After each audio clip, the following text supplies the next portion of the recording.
சேரன் எல்லாருக்குமே ஜூஸ் குடுத்துக்கிட்டு இருக்கத பார்த்துட்டு, உடனடியா அவங்க கிட்ட போயிட்டு, "அண்ணன், நீ எதுக்காக நான் இந்த வேலைலாம் செஞ்சுக்கிட்டு இருக்க? டேய், இது நம்ம வீட்டு விசேஷம். நம்ம தானடா செய்யணும்." அவங்களும் அன்பா கேட்டாங்க. நானும் சரின்னு சொல்லிட்டேன். "சரி, நீ போய் உட்காருடா. பல்லவன் எங்க? பல்லவன், சோழன் கூட இருக்கான். சரி, நீ குடுண்ணே. நான் எல்லாருக்குமே குடுக்குறேன்னு" சொல்லிட்டு அவங்க கிட்ட இருந்து வாங்க பாக்க.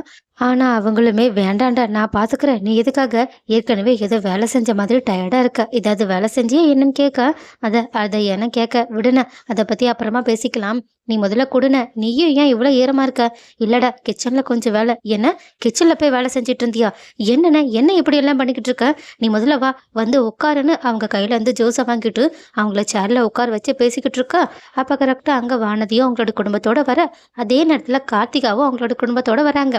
இத பார்த்துட்டு பாண்டியும் சேரனும் ரொம்பவே சந்தோஷத்தோட, "வாங்க வாங்க, வந்து உட்காருங்கன்னு" சொல்லிட்டு அவங்களுக்கு ஜூஸ் எல்லாத்தையுமே கொடுத்துக்கிட்டு இருக்காங்க. உடனே வானதியும், "பரவாயில்லையே பாண்டி, என்ன இழுத்து போட்டு வேலையை செஞ்சுக்கிட்டு இருக்க போலயேன்னு?" கேட்க, கார்த்திகாவும், "என்ன மாமா இவ்வளோ ஈரமா இருக்கீங்க? ரொம்ப வேலை போலயும்." "ஆமாமா, நம்ம வீட்டு விசேஷம்ல, அதான் வேலை கொஞ்சம் அதிகமா இருக்கு, மற்றபடி ஒன்றும் கிடையாதுன்னு" சொல்லிக்கிட்டு இருக்கும்போது, கார்த்திகாவும் வானதியும், "ஆமா, நிலா எங்க? நாங்க போய் பார்த்துட்டு வரோன்னு" சொல்லிட்டு நிலாவோட ரூமுக்கு போகுறாங்க. நிலாவும் அவங்க வந்ததை பார்த்துட்டு ரொம்பவே சந்தோஷப்பட்டுக்கிட்டு இருக்காங்க. அது மட்டும் இல்லாம வெளிய சேரன், பாண்டி, பல்லவன் எல்லாரும் எப்படி இருக்காங்கன்னு கேட்க, உடனே வானதியும், "அட, அவங்கள பத்தி நீ என்ன கேட்டுக்கிட்டு இருக்க? அவங்க எல்லாரும் ரொம்ப பிஸியா இருக்காங்க." "என்ன? ரொம்ப பிஸியா இருக்காங்களா? என்ன பண்ணிக்கிட்டு இருக்காங்க?" "அவங்க தான் மொத்த வேலையையும் இழுத்து போட்டு செஞ்சுக்கிட்டு இருக்காங்க." கார்த்திகாவும், "ஆமா, சேரான ஃபுல்லா நனைஞ்சிருக்காங்க. அவ்வளோ வேலை பார்த்துருக்காங்க போலன்னு" சொல்ல, நிலாவுக்கும் செம்ம ஷாக்கு. உடனடியாக அவங்களோட அம்மா கிட்ட, "அம்மா, என்னம்மா அவங்கள போய் வேலை வாங்கிக்கிட்டு இருக்கீங்க? இதெல்லாம் எனக்கு சுத்தமா பிடிக்கவே இல்லம்மா, பார்த்துக்கோ. இதை பத்தி நீ அப்பா கிட்ட பேச போறியா இல்லையா? எனக்கு வர கோபத்துக்கு எதுவுமே வேண்டான்னு நான் விட்டுட்டு போனாலும் போயிடுவேன்னு" திடீர்னு ரொம்பவே கோவப்பட ஆரம்பிக்க, உடனே கார்த்திகாவுக்கும் நிலைமை என்னன்னு புரியுது. ஆனா வானதி தான், "ஏன் நிலா, ஏன் இந்த சின்ன சின்ன விஷயத்துக்கெல்லாம் கோவப்பட்டுக்கிட்டு இருக்க? இங்க பாருங்க வானதி, இதை பத்தி நான் உங்ககிட்ட இப்ப சொன்னாலும் உங்களுக்கு புரியாது, அதனால கொஞ்சம் அமைதியா இருங்கன்னு" சொல்லிட்டு உடனடியாக அவங்களோட அண்ணிக்கிட்ட, "அண்ணி, இவங்க யாரும் அவங்கள கவனிச்சுக்க மாட்டாங்க.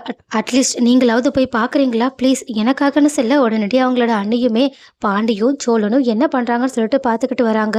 சோழன் அவங்களோட ரூம்ல மேக்கப் போட்டுக்கிட்டு இருக்க, அவங்களோட பக்கத்துல பல்லவா நின்று பேசிக்கிட்டு இருக்காங்க. அதே நேரத்துல சேரன் கிச்சனுக்கு போகிறதையும் பாண்டி எல்லாருக்குமே ஜூஸ் கொடுக்கறதையுமே பார்த்துட்டு ரொம்பவே அவங்களே அவங்களோட நிலைமையை பார்த்து வருத்தப்பட்டுக்கிட்டு இருக்காங்க. எல்லாத்துக்கும் மேல நம்மளோட குடும்பம் எதுக்காக இப்படி எல்லாம் பண்ணிக்கிட்டு இருக்கேன்னு அவங்களுக்கு அவங்களோட குடும்பத்து மேலேயே கோவம் வருது. அதனால இதை பத்தி நம்ம நிலா கிட்ட சொன்னா மட்டும்தான் இந்த பிரச்சனையை சரி பண்ண முடியும்னு சொல்லிட்டு உடனடியாக அவங்க நிலா கிட்ட வந்துட்டு எல்லாரும் என்னென்ன பண்ணிக்கிட்டு இருக்காங்கன்னு சொல்றாங்க. இதுலயும் சேரன் கிச்சன்ல அவ்வளவு வேலைகளை செஞ்சுக்கிட்டு இருக்கிறத கேட்டுட்டு இன்னுமே நிலா கோவப்பட ஆரம்பிக்கிறாங்க. "இங்க பாருமா, உனக்கு 5 நிமிஷம் டைம் தருவேன். அதுக்குள்ள எல்லாரையுமே நீ உட்கார வச்சு அவங்களுக்கு ஜூஸ் கொடுக்குற. அவங்க மாப்பிள்ளை வீட்டுக்காரங்கன்றத மறந்துடாத. அவங்களுக்கு தர வேண்டிய மரியாதையை தந்தா மட்டும்தான் நான் இங்க இருப்பேன். அப்படி இல்லைன்னா பாதியிலேயே நான் இங்க இருந்து கிளம்பி போனாலும் போயிடுவேன்னு" சொல்லிட்டு கோவப்பட ஆரம்பிக்க, உடனே நிலாவோட அம்மாவும், "இவ சொன்னதை செஞ்சாலும் செஞ்சிருவான்னு" சொல்லிட்டு, நீ முதல்ல மேக்கப்பை முடி, நான் போய் அவங்கள கவனிச்சுக்கிறேன்னு" சொல்லிட்டு வெளியே ஏதோ எல்லாருமே நல்லபடியா கவனிக்கிற மாதிரி வராங்க. ஆனா உள்ள பேசிட்டு போனவங்க அப்படியே வெளியே போய் அப்படியே மாறிடுறாங்க. அது மட்டும் இல்லாம, ஆமா, இவங்கள உட்கார வச்சு நான் இவங்களுக்கு ஜூஸ் கொடுப்பேனா? நான் என்ன வேலைக்காரியா என்ன? அதுவும் இந்த மாதிரி ஆளுங்களை நான் என் பக்கத்துல கூட நெருங்க விட்டது கிடையாது. இவங்க என்னோட குடும்ப உறவுக்காரங்கன்னு சொல்றதுக்கே எனக்கு வெக்கமா இருக்கு. எப்படியோ இன்னும் ஒரு நாள் தானே, இவங்கள நல்லா வச்சு செஞ்சுட்டு அதுக்கப்புறமா அனுப்பிவிட வேண்டியதான்னு சொல்லிட்டு அவங்க நிலா சொன்னதெல்லாம் கண்டுக்காமையே இருக்காங்க. ஒரு 15, 20 நிமிஷம் கழிச்சு உள்ள போயிட்டு எல்லாரையுமே உட்கார வச்சுட்டேன் போதுமான்னு சொல்லிட்டு அவங்க கிட்ட பொய்யுமே சொல்லிடுறாங்க. நிலாவுமே, "உன்னை நம்பலாமான்னு?" கேட்குறாங்க. அதுக்கு அவங்களுமே, "கண்டிப்பா, தாராளமா நம்பலாம். இங்க பாருங்கம்மா, நீங்க ஏன் நின்றுக்கிட்டு இருக்கீங்க? நீங்க உட்காருங்க, உங்களுக்கு நாங்க ஜூஸ் எடுத்துட்டு வரோன்னு" சொல்லிட்டு அவங்க வானதியையும் கார்த்திகாவையுமே அங்கிருந்து போக விடாம அங்கேயே உட்கார வச்சிடுறாங்க. ஏன்னா அவங்க வெளியே போயிட்டு எல்லாத்தையுமே சொல்லிடுவாங்கன்றதுக்காக. ஆனா இந்த பக்கம் மேக்கப் எல்லாத்தையுமே முடிச்ச சோழனும், "டே, நான் எப்படிரா இருக்கேன்னு" சொல்லிட்டு பல்லவன் கிட்ட கேட்க, பல்லவனும் நடந்தது எல்லாத்தையுமே யோசிச்சு பார்த்துட்டு ஒரு மாதிரி சேடா, நல்லா இருக்கேனேன்னு சொல்றாங்க. ஆனா பல்லவனோட முகத்தை பார்த்த உடனேயே ஏதோ ஒன்று தப்பா இருக்குன்னு புரிஞ்சுக்கிட்டு, "ஆமா, அண்ணன் எங்க? பாண்டி எங்க? எல்லாரும் வெளியே தான் இருக்காங்க, வேலை செஞ்சுக்கிட்டு இருக்காங்கன்னு" சொல்ல, "என்னடா சொல்ற? வேலை செஞ்சுக்கிட்டு இருக்காங்களா? அப்படி என்ன வேலை செய்யறாங்கன்னு?" வெளியே வந்து அவங்களுமே அவங்க 2 பேருமே படுற கஷ்டத்த பார்த்துட்டு ரொம்பவே ஷாக் ஆகுறாங்க. அதுலயும் பாண்டி எல்லாருக்கும் ஜூஸ் கொடுத்துக்கிட்டு இருக்கும்போது ஒருத்தங்க சர்வர்ன்ற மாதிரியே அவங்கள நினச்சிக்கிட்டு அவங்கள தரகுறவா நடத்துறாங்க. இதை பார்த்துட்டு ரொம்பவே கோவப்பட்ட சோழனும் உடனடியாக அங்கே போயிட்டு, "இங்கே பாருங்க, இதே என் தம்பி, மாப்பிள்ளையோட தம்பின்னு சொல்றாங்க." உடனே அவங்களுமே, "அப்படியா? அவங்க எதுக்காக இப்படி சர்வரை வேலை செஞ்சுக்கிட்டு இருக்காங்க?" அப்படின்னு பக்கத்துல ஒரு மாதிரி அசிங்கமாக பேசுகிற மாதிரி பேசிக்கிட்டு இருக்காங்க. உடனே கோவப்பட்ட சோழனும், "நீ எதுக்காகடா இது எல்லாத்தையுமே பண்ணிக்கிட்டு இருக்கன்னு?" சொல்லிட்டு உடனடியாக அவங்கள அங்கேருந்து கூட்டிட்டு போகிறாங்க. அது மட்டும் இல்லாமல் கிச்சனில் கஷ்டப்பட்டுக்கிட்டு இருக்க சேரனை பார்த்துட்டு அவங்க இன்னுமே ரொம்ப ரொம்பவே வருத்தப்படுறாங்க.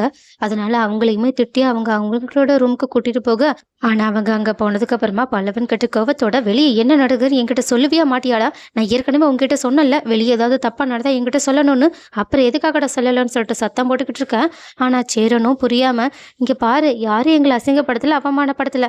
நாங்களே தான் எல்லா வேலையும் செஞ்சுக்கிட்டு இருக்கோம்னு சொல்லிட்டு பேசிக்கிட்டு இருக்கேன். ஆனா பாண்டியும் சோழன் கிட்ட, இங்க பாருடா, எல்லாரும் ஒரு மாதிரி தான் எங்களை நடத்துறாங்க, இல்லைன்னு சொல்லல. இருந்தாலும் இது எல்லாமே இன்னைக்கு ஒரு நாள் தான். இன்னைக்கு ஒரு நாள் இந்த விஷயத்த எல்லாத்தையுமே முடிச்சிட்டு நம்ம வீட்டுக்கு கிளம்பி போனா எந்த பிரச்சனையும் இருக்காதுல்ல. அதனாலதான் பிரச்சனை வேண்டான்னு நாங்க பொறுமையா எல்லாத்தையுமே செஞ்சுக்கிட்டு இருக்கோம்னு சொல்ல. ஆனா சோழனும் கோவத்துல, அவங்க இந்த ஒரு நாள் உங்களை எந்த அளவுக்கு அசிங்கப்படுத்தினாலும் பரவாயில்லையா என்ன? ஏற்கனவே நிலாவுக்காக தான் நான் அமைதியா இருக்கேன். நிலா மட்டும் இல்ல, கண்டிப்பா இவனுங்களெல்லாம் என்ன பண்ணுவேன்னு எனக்கே தெரியாதுன்னு அவங்க செம்ம கோவத்தோட இருக்க.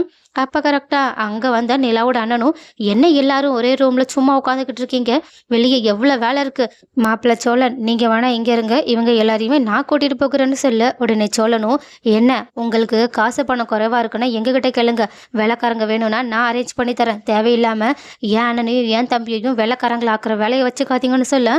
உடனே நிலாவோட அண்ணனும், என்னடா ரொம்ப ஓவரா பேசிக்கிட்டு இருக்க? என்ன உங்ககிட்ட எங்களை விட அதிகமா காசு பணம் இருக்குன்னு நினைச்சுக்கிட்டு இருக்கியான்னு கேட்க.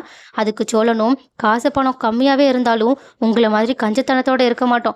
நீங்க தான் ஒரு 4-5 வேலைக்காரங்களை வைக்கிறதுக்கு பதிலா எங்களை யூஸ் பண்ணிக்கிட்டு இருக்கீங்களே. இதுல இருந்தே தெரியல நீங்க எந்த அளவுக்கு கஞ்சி பிசினாரீங்கன்னு சொல்லிட்டு அவங்கள லைட்டா அசிங்கப்படுத்த. ஆனா சோழன் இப்படி பேசினத கேட்டுட்டு செம்ம கடுப்பான நிலாவோட அண்ணனும் கோவத்துல வாய் விட்டு உளர ஆரம்பிக்கிறாங்க. யாருடா சொன்னாங்க? வேணும்னே தான் நாங்க வேலைக்காரங்களை கம்மியா வச்சோம். அதான் ஒன்றுக்கு 3 வேலைக்காரங்களா எங்களுக்கு இருக்கீங்களே, உன்னையும் சேர்த்தேன்னு நினச்சிருப்போம். ஆனால் என்ன, நிலாவோட முகத்துக்காக உன்னை சும்மா விட்டு வச்சிருக்கேன். ஆனால் அடுத்த தடவை வீட்டுக்கு வரும்போது உங்கள் 4 பேரையும், ஏன் உங்கள் அப்பாவையுமே சேர்த்து எங்கள் வீட்டுக்கு அடிமையாக வேலைக்காரங்களா எங்களால் மாற்ற முடியும்னு சொல்லிட்டு அவங்க ஓவராக பேச. இதை கேட்டுட்டு சொல்லணும், வேண்டாம், நான் ஏற்கனவே செம்ம கோவத்தில் இருக்கேன். இதுக்கு மேலே என் குடும்பத்தை பற்றி ஏதாவது தப்பாக பேசினா அப்புறம் மூஞ்செல்லாம் உடச்சிருவேன்னு சொல்ல. உடனே நிலாவோட அண்ணனும், முடிஞ்சா பண்ணுடான்னு சொல்லிட்டு எகிரிக்கிட்டு வர. சோழனும் சும்மா விடுவாங்களா? உடனடியாக நிலாவோட அண்ணனோட மூக்கிலே ஒரு குத்து குத்துறாங்க. அதுவும் அவங்களோட மூக்குலேருந்து ரத்தம் வர. இதை பார்த்துட்டு சேரனும், என்னடா பண்ணிக்கிட்டு இருக்கேன்னு சோழனை தடுக்க. ஆனால் பாண்டிக்கும் பல்லவனுக்கும் அவ்வளோ சந்தோஷமா இருக்கு. அதே நேரத்தில் இந்த மாதிரி நிலாவோட அண்ணன் கத்துற சவுண்டை கேட்டுட்டு வெளியே இருந்து அவங்களோட அப்பாவும் வந்துடுறாங்க, நிலாவுமே வந்துடுறாங்க. அதுவும் நடக்கிற விஷயங்களை பார்த்துட்டு என்னன்னு நிலாவுக்கு புரிஞ்சிடுது. அதனால அவங்க செம்ம சாட்டிஸ்ஃபையாக தான் நின்றுக்கிட்டு இருக்காங்க. ஆனால் நிலாவோட அப்பாவுக்கும் தான் ரொம்பவே அதிர்ச்சியா இருக்கு. அதனால அவங்க சோழன் கிட்ட, என்னாச்சு, ஏன் இப்படி எல்லாம் நடந்துச்சு, நீங்க எதுக்காக ஏன் பையன் அடிச்சீங்கன்னு கொஞ்சம் கோவப்பட்டு கேட்க. ஆனா சோழனும், நான் ஒன்றும் அடிக்கல, என் கையை வச்சிருந்தேன், அவனா வந்து மோதிக்கிட்டான்னு சொல்லிட்டு கிண்டலோட பேசிக்கிட்டு இருக்காங்க. இது எல்லாத்தையுமே பார்க்க பார்க்க பாண்டியும் பல்லவனும் செம்ம ஜாலியா சிரிச்சுக்கிட்டு இருக்காங்க. ஸோ சோழன் எப்படி நிலாவோட அண்ணனோட மூக்க உடைச்சாங்களோ அதே மாதிரி நிலாவோட அப்பாவோட மூக்கையும் உடைச்சு விட்டாதான் நல்லா இருக்கும்னு யாரெல்லாம் நினைச்சுக்கிட்டு இருக்கீங்க? அண்ட் ஆல்சோ சோழன் இப்படி பண்ண காரியத்தை பத்தின உங்களோட கருத்துக்கள் என்னன்றதை கமெண்ட்ல சொல்லுங்க.